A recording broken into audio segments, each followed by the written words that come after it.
Some stories don't start with a scream. They start with one word: no.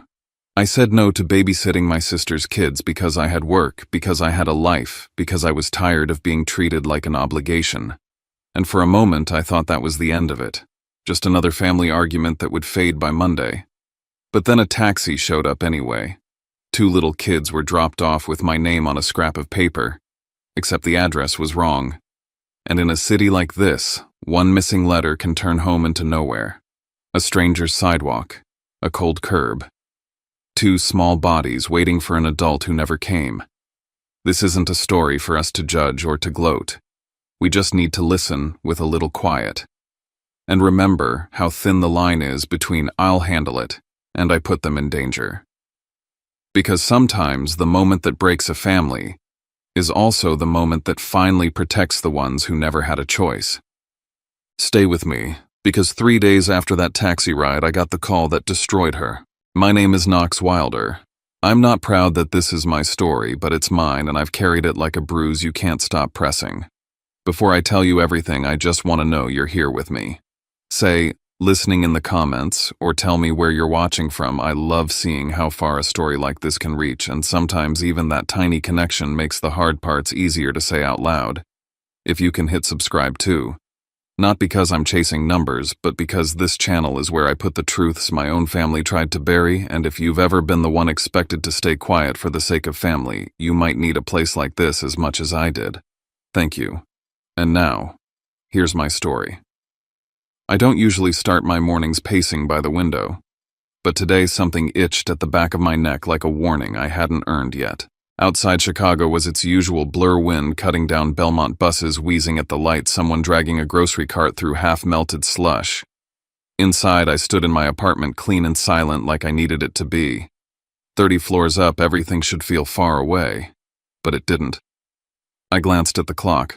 My phone buzzed, emails, Slack notifications, but my eyes went straight to the calendar notification I'd marked in red. Saturday, 10 a.m., Keynote Strategic Risk Forecasting. That wasn't just another conference, that was my chance. The one Angela Park had hinted at last quarter when she said, "You keep this up, and we might have room for you upstairs." Upstairs meant more than a title change. It meant I wasn't just a tool pushing numbers for other people's decisions. It meant power. And all it would take was one clean weekend, one perfect delivery. I needed no distractions, no emergencies. That's why when Marissa texted me, "You'll be home Friday night, right? Just need to know what time." Something in my chest tightened. She didn't ask if I'd be home. Didn't ask if I could take the kids. Just the time. I knew that tone. Knew it too well. Growing up in Willow Creek, Marissa was the son the whole house revolved around. I was the good kid, good at waiting, at stepping aside. She got the bigger room, the new school, supplies, the car first. I got, "You know your sister needs this more." And I did. I swallowed it like vitamins.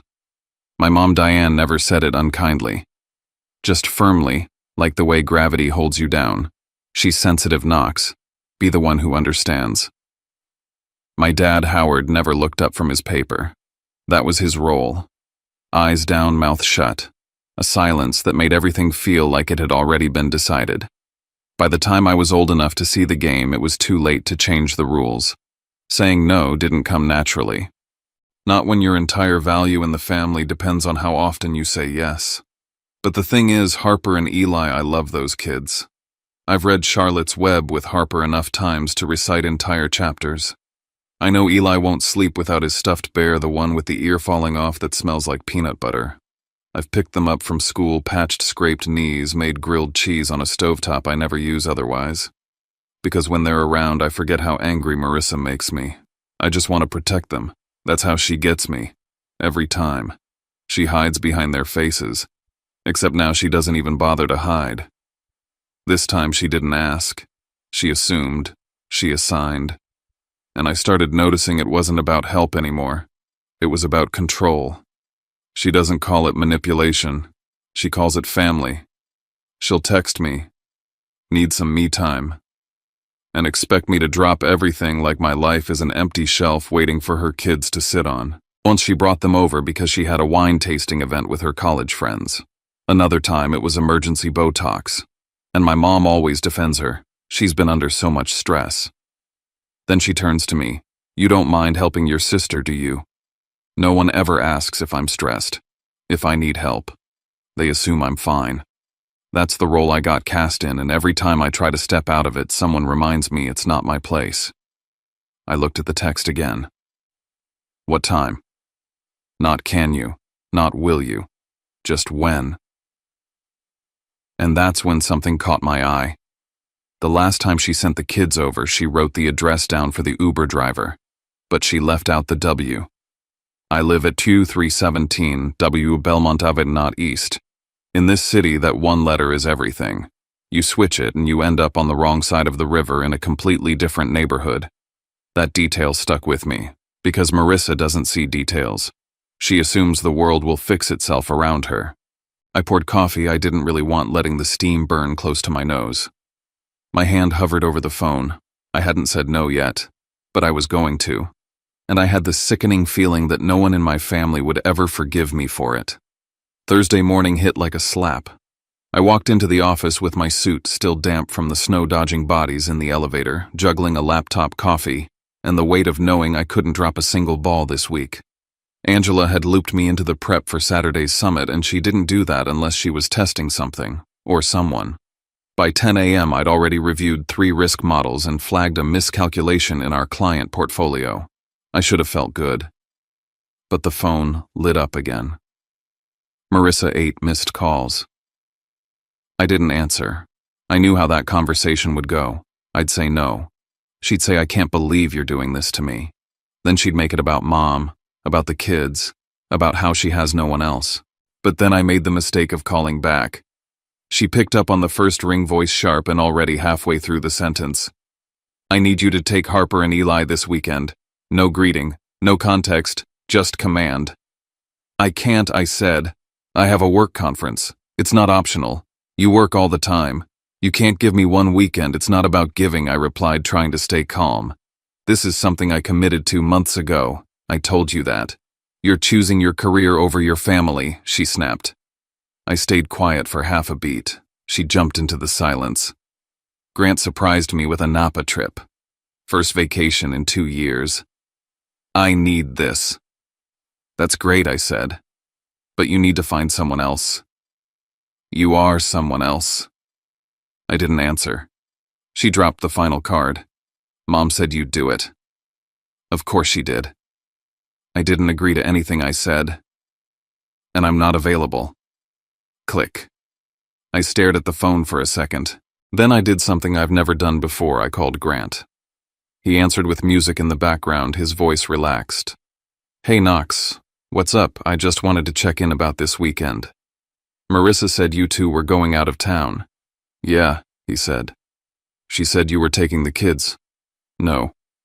I didn't say yes. There was a pause. But she told me you'd already confirmed, that it was all arranged. My stomach sank. Arranged how? She said you were fine with it, and that she was setting up a car service to bring them over.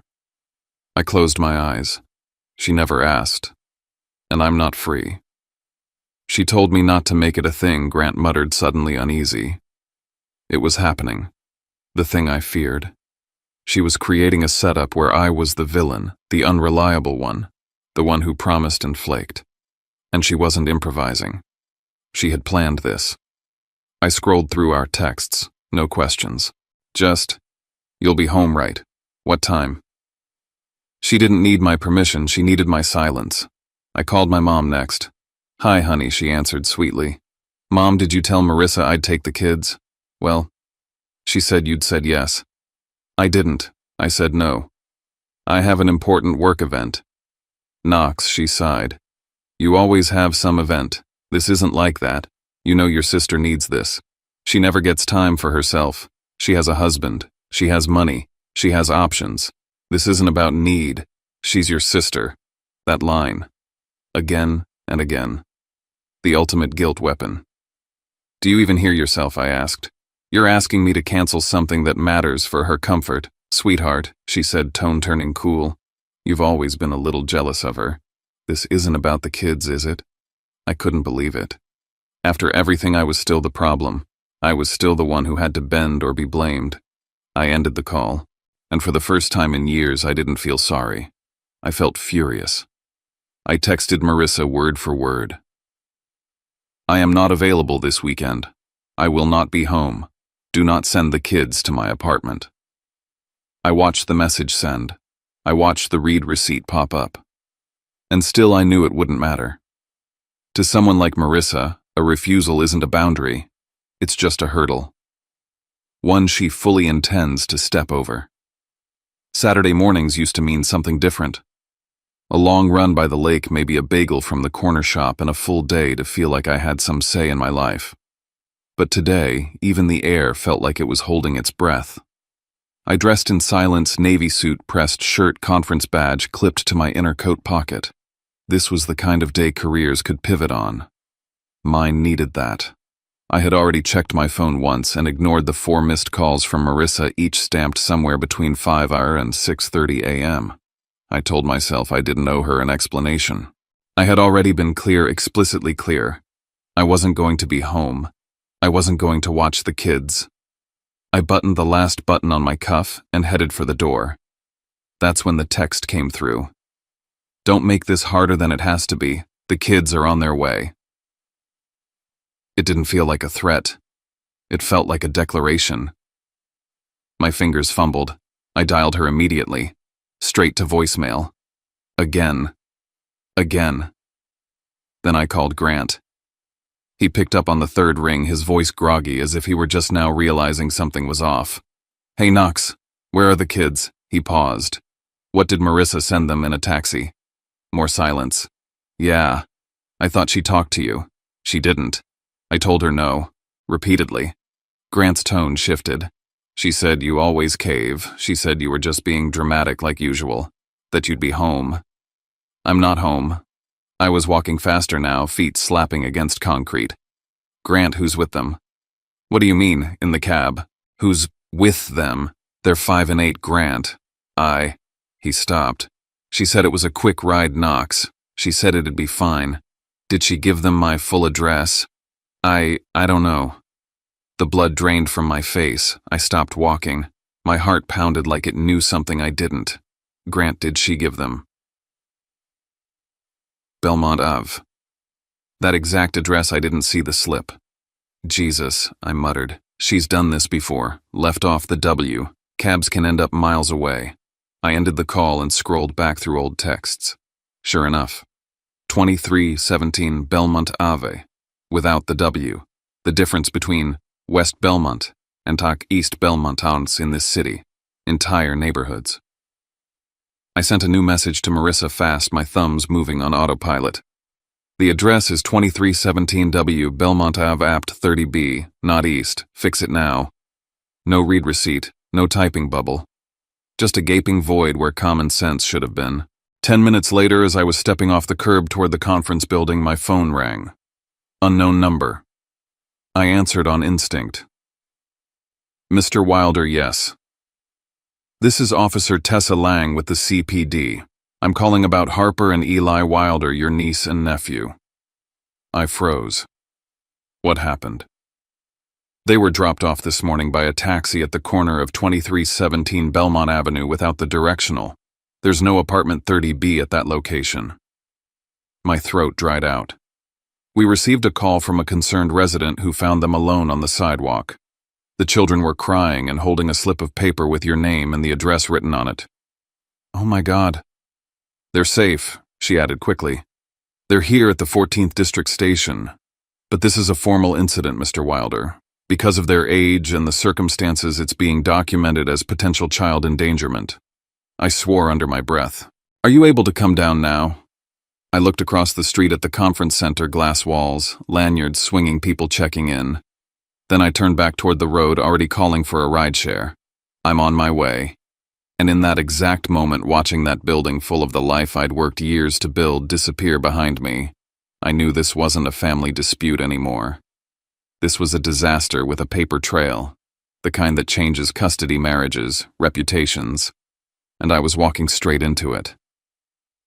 The car ride to the station felt like something outside of time. I couldn't remember how many lights we hit. Couldn't hear the driver's voice. Just the rattling in my head and the sound of Marissa's text looping over and over again. Don't make this harder. When I got there, the front desk pointed me to a side room children's intake, a small waiting area with cartoon posters peeling from the walls. And there they were. Harper ran to me before I'd even spoken. Her coat was zipped up crooked, her eyes were swollen and wet. She threw her arms around me, shaking.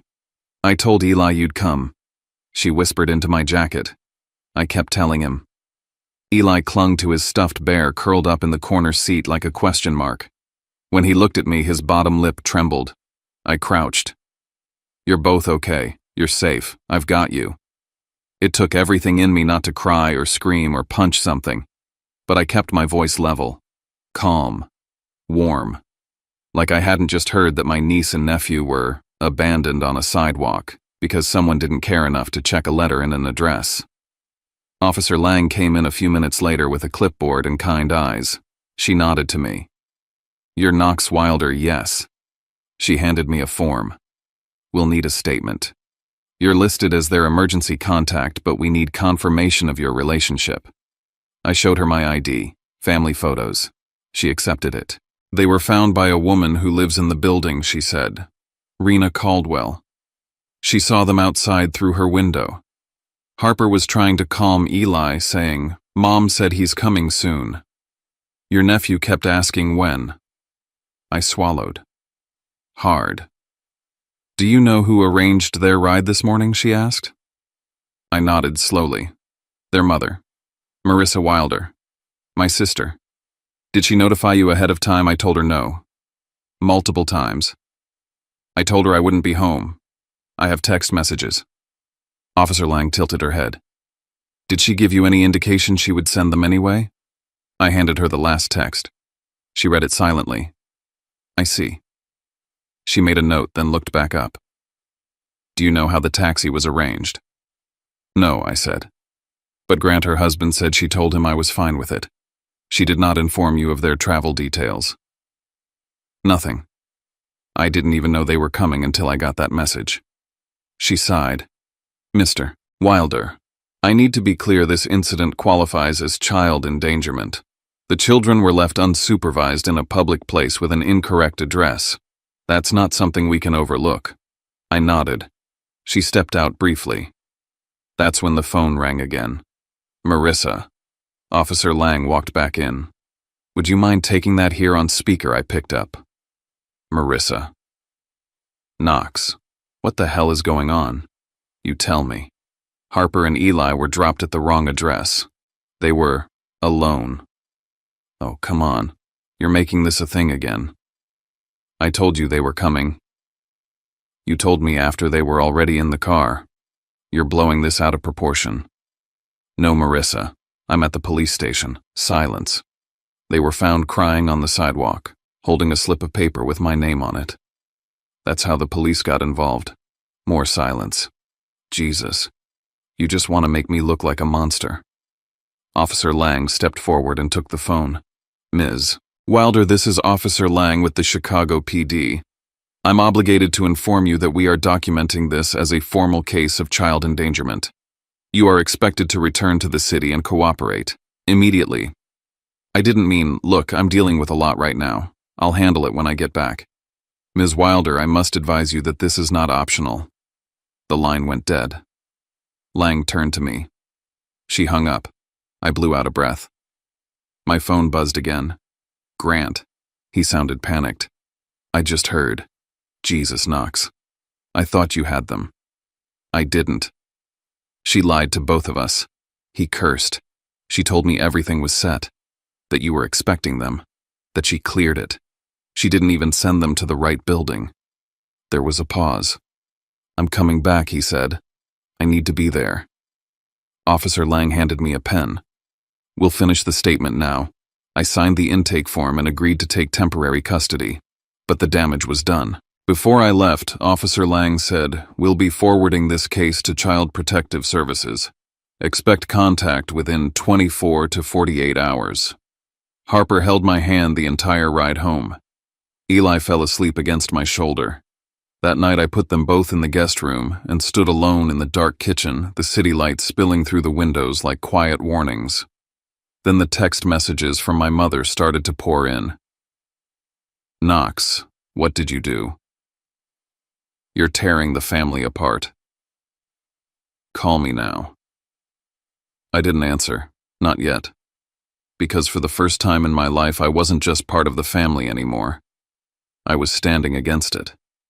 That first night after everything I sat on the edge of my couch with Harper's tiny fingers tangled in mine, and Eli curled up like a question mark beside her arms clutched tight around a stuffed monkey so worn the fur was matted into knots. They didn't sleep so much as fade in and out, twitching, murmuring, jolting awake. Every creak in the apartment set them off. At one point Harper mumbled "Kau ko chak taxi kong kwe lai jon tui kong kong." Her voice was small and broken. I swallowed hard and nodded, not trusting myself to speak.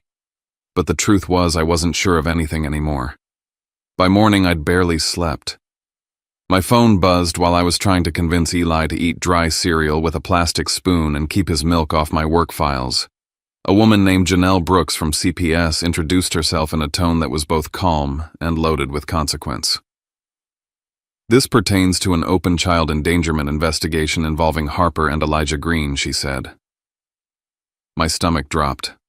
She asked me to walk her through everything, how and when. Marissa first asked me how I declined, whether I knew the kids were coming. I opened my laptop and pulled up the text where I'd clearly said no, forwarded her the screenshot, then told her about the voicemails and the call from Officer Lang. Then she asked something that made me go completely still.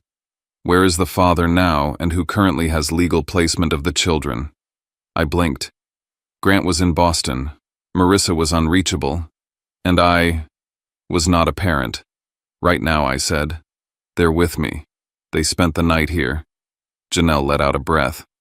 Understood, she said. We'll need to assess the safety of their current placement until we determine the next steps. Not even 20 minutes later, Marissa called. When I didn't pick up, she texted, "You're doing this on purpose. You're destroying our family. You think you're some kind of hero?" I stared at the message. Classic Marissa, burning the house down and blaming the smoke on someone else. Then came the barrage from Mom. First, it was a polite, almost maternal voicemail. "Honey, I heard about the misunderstanding. Can you please de-escalate with CPS?" These things follow families for years. Then more calls, then texts. Marissa is a mother, not a monster. You didn't have to involve outsiders. You always want to make yourself the victim. She ended with, "It's your sister, Knox. You either protect your blood or you betray it." I replied with one sentence. 2 children were abandoned on a sidewalk. She didn't respond. At CPS's suggestion, I contacted the taxi company to get the ride logs. The manager stalled me, said I needed a subpoena. But then by some miracle or guilt, the dispatcher transferred me to the driver himself, a man named Lionel Reyes.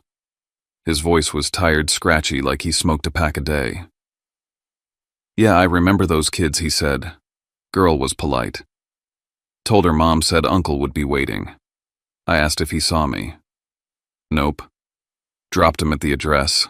No doorman, nothing. Just told her to go in. That's what the mom said to do.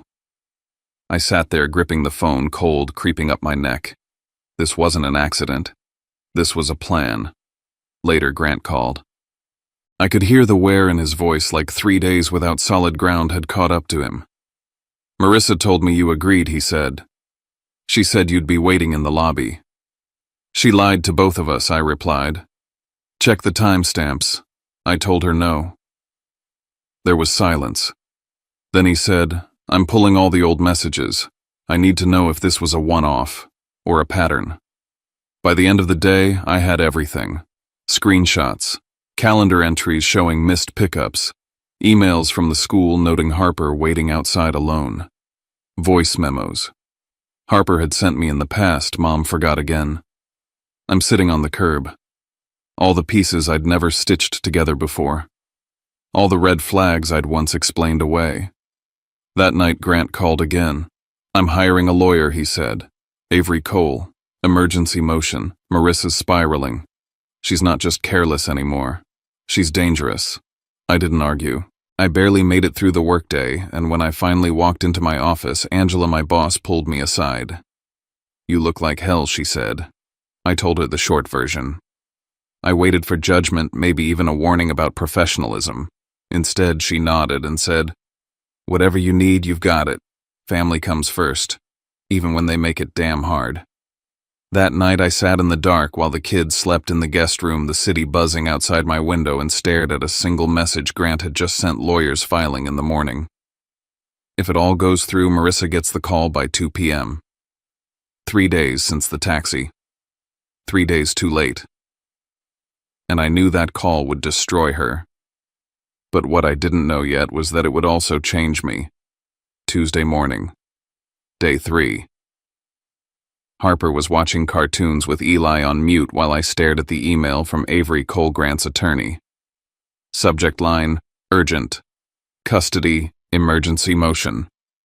I clicked the Zoom link and joined the meeting. Grant's face appeared first hollow-eyed, jaw tight. Then Avery's a woman in her early 40s with the kind of voice that made people stop talking. "Mr. Hart," she said, "do you have the documentation we discussed?" I nodded and uploaded everything: the text messages, call logs, Officer Lang's police report, and a PDF summary of the call with Lionel Reyes. Avery skimmed quickly. "This will work. We're filing for temporary sole physical custody and an emergency hearing. We'll ask for a no-contact order pending evaluation. You're prepared to testify if needed?" "Yes," I said. "Anything." Janelle Brooks from CPS called midway through. She was firm, but diplomatic. "Ms. Green hasn't responded to our latest requests. Her voicemail is full. Her last known communication was with her mother, not our office. We're escalating to protective placement procedures." I barely finished processing that when my phone rang again. Marissa. I didn't answer. Then Diane called. "You're kidnapping her children," she snapped. "You've turned this into a circus." "I'm doing what you never did," I said. "I'm protecting them." "You always hated her," she hissed.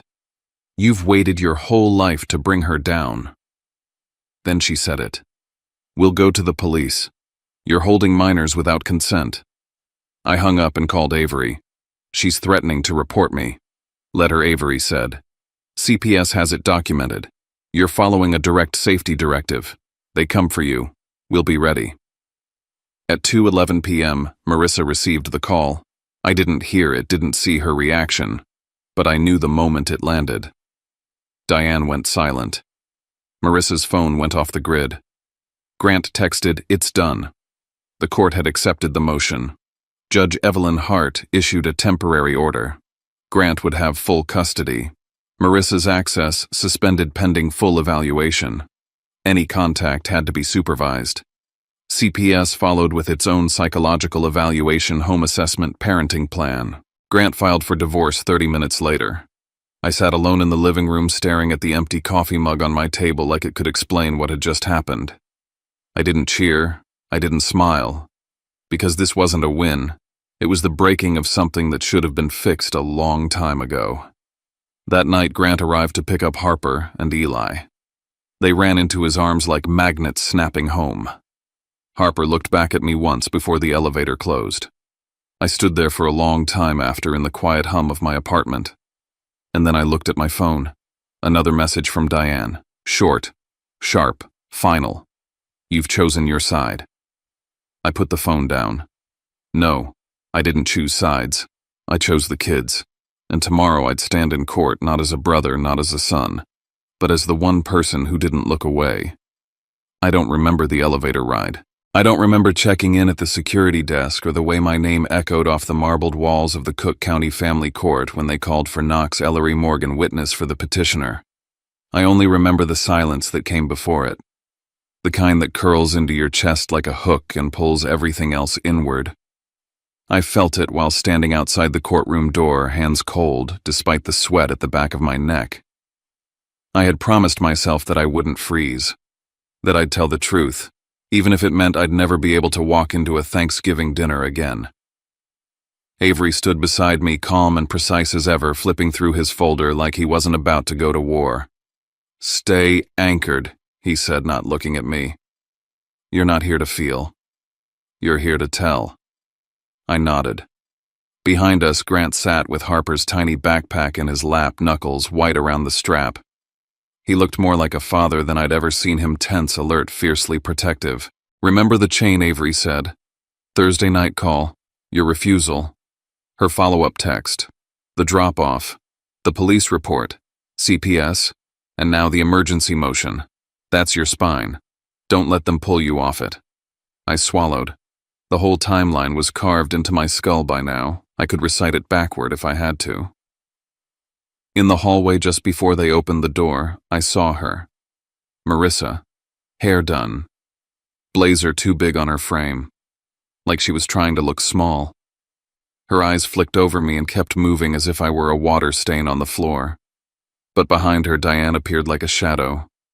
"Conroute Loigi," she said under her breath as she brushed past me. "It's not too late." It was, and she knew it. Howard was silent. As always, a human wallpaper. Grant reached for my shoulder, grounding me.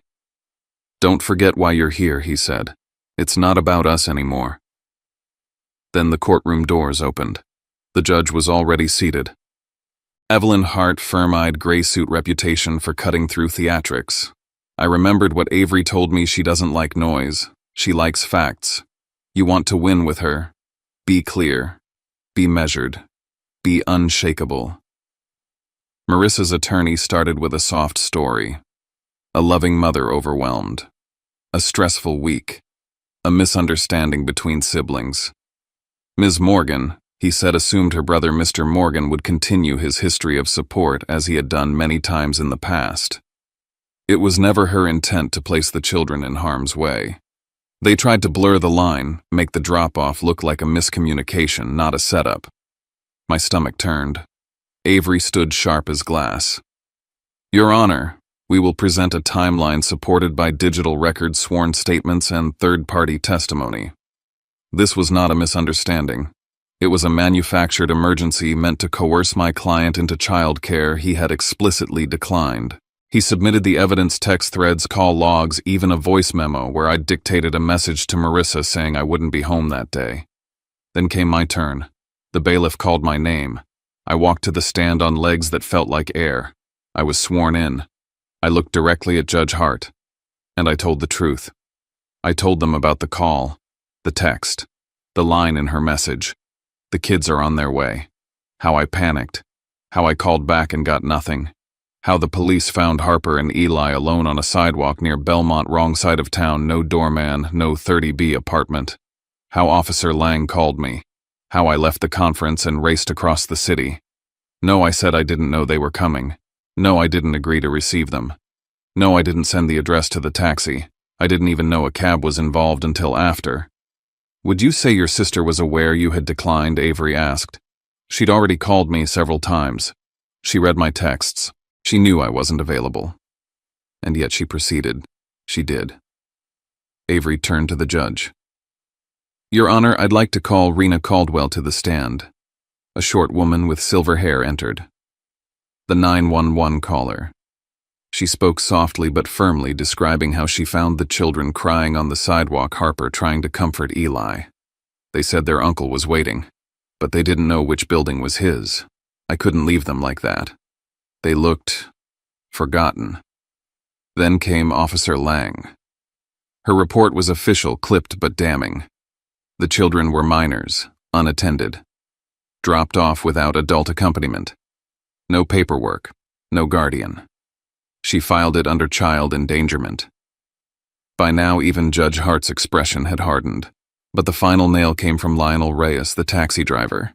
He stepped forward in uniform. I was told someone would be waiting. The woman who ordered the ride said, "He's outside the building. Just drop them and go." "Did you verify the identity of the person picking them up?" "No." She insisted he was already there. I just let them out. "And who booked the ride?" Avery asked. "Marissa Morgan. It's in the dispatch records. No one in the courtroom made a sound." Then came the counterattack. Marissa's attorney stood, calm, smiling.